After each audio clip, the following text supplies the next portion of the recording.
네, FOMC 결과를 손에 들었습니다. 시장은 다시 한번 고금리, 고환율, 고물가에 대한 공포를 안고 가야 되는 걸까요?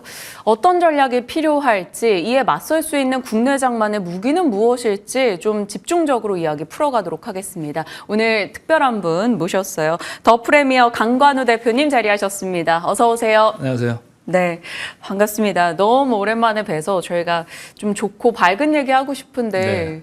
오늘 또 하필 FOMC 결과가 예상보다 조금 더 큰 충격을 뉴욕장에 안겨줬습니다.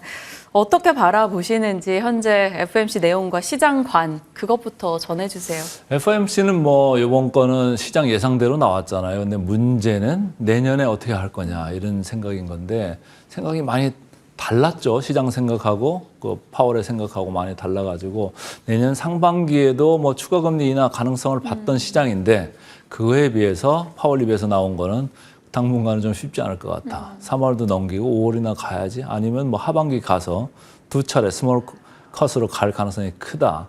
그렇게 봤을 때는 시장에서는 이제 4회 정도 작게 좀 내려가는 그런 이제 과정을 봤던 건데 두 번 정도로 축소되니까 아무래도 네. 쇼크를 받죠.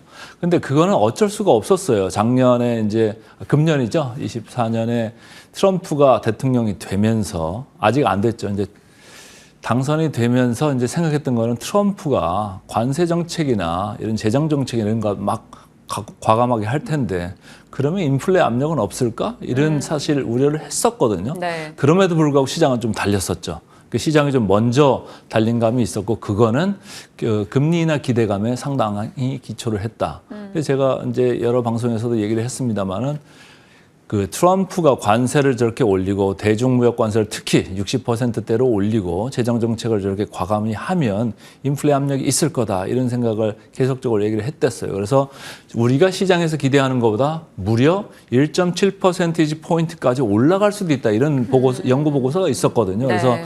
그 인플레 압력에 대해서 좀 걱정할 필요가 있다. 그랬음에도 불구하고 시장은 이제 막 달렸거든요. 근데 최근에 시장이 좀 많이 달린 감이 있잖아요. 다우는 뭐 먼저 빠지기 시작했습니다만은 나스닥은 상당히 세게 달렸잖아요. 근데 지금 오늘 보니까 빠진 거를 보니까 이제 상당히 꺾여가지고 지금 지지선을 조금 이탈하는 것도 나오고 나스닥은 뭐 오늘까지는 좀 괜찮습니다만 내일 봐야 되겠습니다만은 앞으로도 조금은 하락 압력이 있을 거는 같다. 달린 게 좀 많았다 이렇게 보고 각 개별 기업으로 봐도 특히 빅테크도 있었고 최근에 AI 소프트웨어도 있었고 뭐 설계회사 또 잘 나가는 회사가 툭툭 튀어나오고 그랬잖아요. 네. 그래서 그런 회사들 밸류에이션을 보면은 아 조정 받을 만도 하네 이런 생각도 하는 거예요. 그리고 테슬라 같은 경우도 엄청나게 달렸잖아요. 그러니까 오늘 조정이 아주 강하게 나왔습니다만은 조정 한 번쯤 숨을 쉴 때가 됐었다. 그 차에 지금 이런 이벤트가 생겨가지고 미국 시장은 상당히 조정을 받았다 이런 생각을 하고 있습니다. 갖은 이유를 들고 올라갔던 뉴욕장에게 어찌 보면 하락의 명분이 좀 명확하게 드러났던 FOMC였습니다. 이번 파월 의장의 기자회견에서도 몇몇 의원들은 트럼프를 고려했다라고 얘기하기도 했던 만큼 일정 부분 트럼프 당선에 대한 내용을 봤을 때는 예상됐던 이야기였습니다.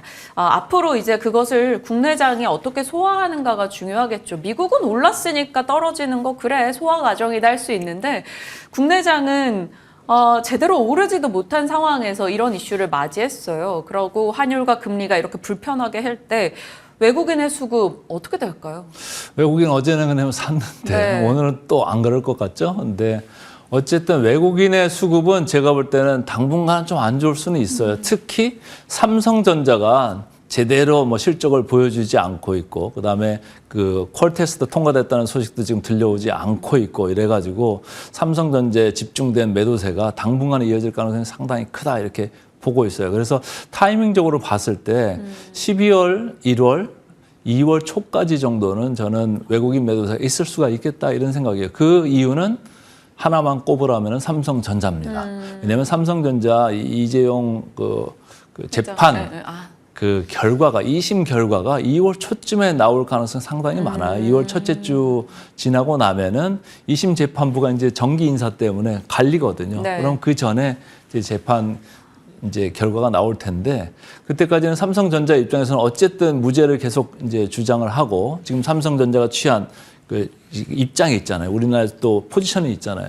그래서 삼성전자를 살리려면은 그 이재용 씨가 이제 있어야 된다 이런 취지로 이제 얘기를 많이 논리를 전개를 할 것 같은데 네. 그렇다고 보면은 그때까지 주가가 그렇게 크게 좋지는 않을 거는 같아요. 그래서 제가 계산을 해보니까 지금 2년 동안 그 외국인들이 쭉 사온 물량들을 기준으로 했을 네. 때 1년이 아니고 2년입니다. 사온 물량을 기준으로 했을 때 벌써 20조 넘게 7월 달 이후로 팔았고 지금도 팔 물량이 거의 한 6조 가량은 남아 있다 이런 얘기예요. 근데 이제 한 달 사이에 한 3, 4조가 내려가긴 내려갔어요. 근데 자사주라는 거로 지금 방어를 하고 있고 또 연기금이 사들어오고 있잖아요. 그 물량으로 지금 사오고 있는데 한 3, 4조 줄어들 때 그 삼성전자가 들인 물량은 1조 정도 들인 것 같아요. 이제 나머지는 연기금이나 딴 데서 이제 십시일반으로 가져간 그런 느낌이 있어서 지금 남은 게 한 6조 정도 된다고 그랬잖아요. 네. 그리고 3, 4조를 한 달 만에 줄였다고 그랬잖아요. 그러니까 그걸로 봤을 때도 한 달 반 정도 외국인 물량은 좀 나올 수 있다. 그렇다고 보면은 1월 가고 2월 초 정도 되면은 거의 나올 외국인 물량은 거의 다 나오는 거 아니겠느냐. 그래서 외국인 지분율로 보면은 지금 삼성전자가 51%대 있는데 그게 한 50%대 가면은 거의 이제 외국인 물량도 다 소진되는 거다. 그럼 그때부터는 또 삼성전자 자사주 그 사는 그런 동력도 있을 수가 있고 네. 콜 테스트가 뭐 12월 중으로 통과를 할지 아니면 1월에 그런 뉴스가 나올지는 몰라도 그런 뉴스들이 좀 나올 수가 있다라고 보면은 결국은 삼성전자 기준으로 바닥을 지금도 잡고 있지만은 확실히 하면서 올라가기 시작하는 모멘텀은 1월 중하순, 2월 초 이때부터 좀 나오지 않겠느냐. 그래서 그때까지는 외국인들은 조금 부정적으로 우리 시장을 계속적으로 볼 가능성이 크다 이렇게 보고 있습니다. 삼성전자, 그러니까 시장 지수 측면에서 삼성전자가 갖고 있는 의미로 파악했을 때 삼성전자로의 외국인 매도 여지가 남아있다라는 점, 내년 초까지는 좀 불편하지 않을까 얘기해 주셨어요. 그러면 반도체 측면으로 삼성전자 이슈를 한번 볼게요. 마이크론의 실적이 오픈됐고 시간 외에서 뭐 예상했던 내용이긴 합니다만 조금 더 세게 맞는 느낌입니다. 뭐 미국장 분위기도 같이 연결이 된 걸 텐데 또 마이크론이 레거시와 HBM의 의미를 다 갖고 있어서 삼전과 하이닉스도 걱정이 되거든요. 근데 걱정은 되는데 또 시간에가 또 한 10% 넘게 지금 폭락 중이니까 좀 더 걱정이 되죠. 오늘 네. 우리 시장 장 초반부터 이제 영향을 많이 줄 것 같고요. 지금 화면에 나오고 있습니다만은 가이던스가 생각보다 좀 많이 약했어요. 근데 내년 하반기에 뭐 좋아진다는 얘기는 했습니다만은 우리 시장도 뭐 이 사이클이 같이 가는 게 SK 하이닉스는 완전히 같이 가는 사이클 회사고 삼성전자는 뭐 복합 IT 기업이기 때문에 그 정도까지는 아닙니다만은 어쨌든 그 사이클에 있어서 자유롭지는 못한 우리 SK 하이닉스, 삼성전자가 되겠습니다. 그래서 지금 가이던스가 상당히 시장보다 낮게 나왔다 이런 게 지금 약점으로 작용을 하고 있습니다. 그러나 제가 이제 밸류에이션 같은 거를 좀 많이 보는데요. 네. 마이크론 밸류에이션이 지금 시장 발표 전 기준으로 봤을 때 PER 같은 걸 보면은 12배 정도 돼요. 1년 선행 PER이. 근데 우리나라 그 삼성전자나 하이닉스를 보면은 상당히 낮아요. 그 하이닉스 같은 경우는 보면 4배, 5배 이 정도밖에 안 되거든요. 삼성전자도 우리가 그렇게 실적 안 나온다고 하는데도 PER 보면 10배에서 뭐 11배 여기 왔다 갔다 하고 있거든요. 그래서 그런 걸로 봤을 때는 야, 여기서 얼마나 더 내려갈 수가 있을까라고 할 정도로 지금 밑에 쳐져 있는데 마이크론은 뭐 12배 정도였는데 가이던스가 좀 내려갔다고 하면은 이게 실적이 나빠진다는 얘기는 PER이 올라간다는 얘기거든요. 그래서 상당히 고평가 영역으로 다시 갈 수는 있는데 그거랑 비교를 했을 때 그럼 삼성전자, SK 하이닉스는 여전히 싸다라는 거죠. 그래서 거기와 그 마이크론과 거의 비슷한 사업 구조가 SK 하이닉스잖아요. 근데 SK 하이닉스는 HBM 시장에서 상당한 지금 시장 지위를 가지고 있는 데고 마이크론하고 견줄 수가 없는 데잖아요. 근데 미국 시장에서 있다는 걸로 마이크론은 상당히 고평가받고 네. 있고 매출이나 영업이익도 SK 하이닉스에 비해서는 견주지 못할 정도인데 오히려 우리는 역차별 받고 있는 거거든요. 그래서 제가 볼 땐 오늘 시장 조금 약하게 갈 수 있고 뭐 하루 이틀 더 영향을 받을 수는 있는데 제가 볼 땐 저가 매수로 계속 대응하는 게 맞을 것 같다 이런 얘기입니다. 최근에 이제 시장 우려는 뭐 마이크론도 지금 실적 우려로 밀렸습니다만은 우리 삼성전자도 지금 4분기 실적 8조대로 계속 하향시키면서 주가를 밀어내고 있잖아요. 며칠 전에도 외국인들이 대량 또 매도를 했고 그래서 그런 게 주가가 지금 많이 들어와 있기는 하다. 그러나 여기서 뭐 지난번 같이 5만 원 깨고 내려가는 그런 국면은 아닐 것 같으니까 이런 말 정도에 이제 돌아선다는 이런 생각을 하시는 분들은 한 달 견뎌보지 하면서 저가 매수에 계속적으로 들어가시는 게 어떨까 이렇게 보고 있습니다. 네, 흐름과 또 투자의 타이밍 측면에서는 전혀 달리 해석을 해볼 수도 있겠네요. 말씀 주신 대로 역차별되고 있는 국내 하이닉스 필두로 한 이 삼성전자 등의 반도체 좀 힘을 내주길 바라보겠습니다.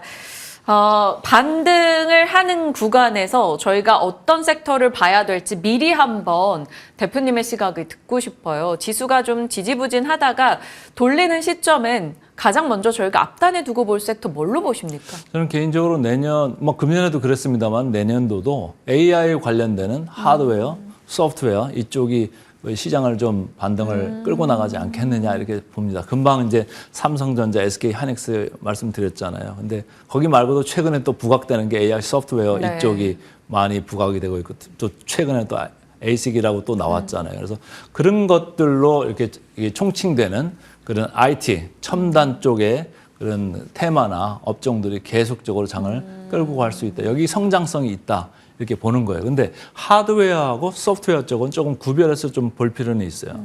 하드웨어 쪽, 그러니까 삼성전자나 SK 하이닉스 이쪽은 아까도 말씀드릴 때 좀 저평가 영역이라고 그랬잖아요.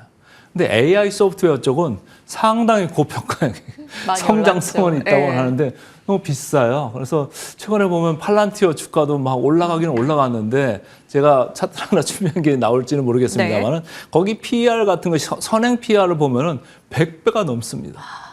100배가 넘는 회사가 또 있죠. 그 테슬라 같은 데도 네. 거기가 100배가 넘거든요. 대체적으로 S&P에 있는 빅테크들이나 우리가 아는 회사의 이름들은 거의 PER이라는 게 선행 PBR이 30배 내외예요. 근데 그게 벌써 100배 네, 넘게 와. 가 있잖아요. 그렇다는 얘기는 성장성은 인정을 하나 너무 좀 앞서서 달린 거 아니겠느냐. 물론 이제 시장한테 그랬잖아요. 3년간 성장성이 상당히 좋을 거고 뭐 이런 얘기를 했기 때문에 이제 주가가 선반영하는 거는 있습니다만 그래도 그거는 좀 조심을 해야 되겠다 그런 생각이고 두 번째는 트럼프가 이제 취임을 하지 않습니까? 네. 1월 20일 날 취임을 하는데 트럼프가 우리나라에 전화를 걸 정도로 관심 있던 업종이 조선이잖아요. 네. 그래서 조선 쪽은 미국 가서 이제 이런저런 뉴스들이 많이 나오잖아요. 근데 이제 그거 자체에서 돈을 얼마나 벌지는 모르겠어요. 왜냐하면 조선이라는 게 사실은 임금 따먹기 이런 비즈니스일 가능성이 상당히 크잖아요. 우리나라에서 하는 것도 그렇고 미국 가서 뭐 MRO라고 이제 이름은 거창합니다만은 유지보수 하는 거잖아요. 네. 그럼 어떻게 합니까? 정비사업, 네. 사람들이 다 붙어서 하는 거잖아요. 그래서 그런 거기 때문에 이익이 그 정도로 날지는 모르겠습니다만 어쨌든 새로운 시장이 열리는 거잖아요. 그리고 중국을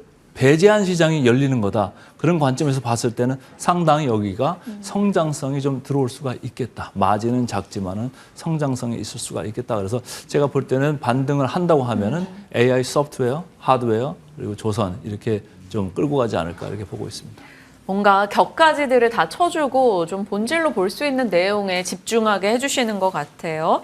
섹터 이야기까지 집중해서 듣고 있습니다. 이제 마무리로 저희 연말 얼마 남지 않았어요. 정말 몇 거래일 남지 않았는데 그때까지 저희가 어떤 이제 전략을 취해야 될지. 저는 관전 포인트 하나만 얘기하라고 하면은 상법 개정안 오. 이게 통과를 연말 안에 할 수 있겠느냐 없겠느냐 이거에 저는 관심이 되게 많거든요. 네. 그래서 저는 상법 개정안이 만약 통과를 한다 그러면 중장기적으로 우리 지수는 3,000대는 물론이고 3,500대도 저는 달성할 수 있다 이런 그 개인적인 그 희망을 좀 가지고 있어요. 왜 그러냐면은 지금까지 우리나라는 수십 년 동안 아주 그 징글징글하게 코리아 디스카운트라는 거에 눌려 있었잖아요. 네. 최근에 전국 불안한 거 이것도 코리아 디스카운트까지 들어올 정도로 문제였고 경제적으로 주식적으로도 계속 코리아 디스카운트가 그런 요인들이 우리가 느꼈잖아요.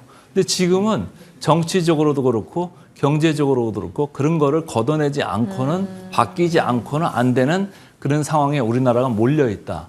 이렇게 봤을 때는 저는 상법 개정안의 통과가 될 가능성이 좀 높지 않겠느냐. 그래서 첫 걸음을 뛰는 거거든요. 그렇다고 하면은 코리아 디스카운트가 이렇게 할인을 많이 했었는데 그리 할인의 폭이 많이 줄어들 거고 오히려 앞을 쳐다보면은 그게 할인이 아니라 조금 더 프리미엄을 줄 수 있는 그런 국면이 올 수도 있겠다. 왜? 저 PBR 쪽 보면 아주 구닥다리 회사들이 많잖아요. 주주들 무시하고. 근데 그런 회사들의 주가가 올라가기 시작하고 그리고 지주사도 상당히 저평가돼 있지 않습니까? 그런 회사들이 좀 더 깨끗해지고 투명해지고 가버넌스 좋아지고 한다면 그런 할인폭이 좀 줄어들고 다른 회사들이 배당이나 이런 거를 계속 늘린다고 하면은 배당 많이 받죠. 배당을 많이 받으면은 자기 자본 이익률이라고 해가지고 매년 ROE가 내려가기보다는 네. 올라갈 요인으로 작용을 한다. 그렇다고 보면 우리나라가 더 이상 디스카운트가 아니고 프리미엄으로 봐줄 국면도 언젠가는 올 거다. 그런 걸 생각을 하면은 제가 볼 때는 오늘 뭐 시장은 좀 안 좋겠습니다만은 금년 12월 말 그리고 내년 1월 초가 상법 개정안이 되냐 안 되냐가 상당히 지금 중요한 국면이다 이렇게 보고 있습니다. 가장 큰 관전 포인트로 상법 개정안 관련한 이슈들 저희 잘 지켜보도록 하겠습니다. 말씀 주신 대로 좀 긍정의 소식이 들려와서 코리아 디스카운트에서 벗어나 코리아 프리미엄으로 거듭나길 좀 바라보겠습니다. 시장에 대한 흐름 크게 잡아주셨어요. 더 프리미어 강간우 대표님과 함께했습니다. 고맙습니다. 고맙습니다.